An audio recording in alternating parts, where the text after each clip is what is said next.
महाराष्ट्र ग्रामीण बँक जातेगावच्या वतीने प्रधानमंत्री जीवन ज्योती विमा व प्रधानमंत्री सुरक्षा विमा असे 8 लाख रुपये वाटप करण्यात आले।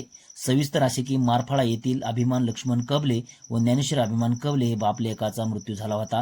तसेच बेलगुडवाडी येथील शंकर रंगनाथ पवार यांचाही मृत्यू दुर्दैवी झालेला आहे। यांनी प्रधानमंत्री जीवन ज्योती विमा 436 व प्रधानमंत्री सुरक्षा विमा 201 रुपये असा विमा योजना मारफाळा व ठाकर आडगाव यांच्या ग्राहक सेवा केंद्रांतर्गत भरला होता। सदरील खातेदारांच्या दुर्दैवी मृत्यू झाला असून बँकेकडून यांना प्रधानमंत्री जीवन ज्योती विमा अंतर्गत 6 लाख रुपये व प्रधानमंत्री सुरक्षा योजना अंतर्गत 2 लाख रुपये असे आर्थिक लाभ त्यांचे वारसदार गीता अभिमान कबले व मीरा शंकर पवार यांना वाटप करण्यात आले। यावेळी शाखा व्यवस्थापक अनिकेत गायकवाड सर, श्यामसुंदर नजरघणे, कैलास पवार, अभिमान कदम, शिवाजी चव्हाण, शुभम चव्हाण व बँक मित्र शरद कबले, दिलीप जाधव व ग्रामस्थ रावसाहेब कबले आदी उपस्थित होते।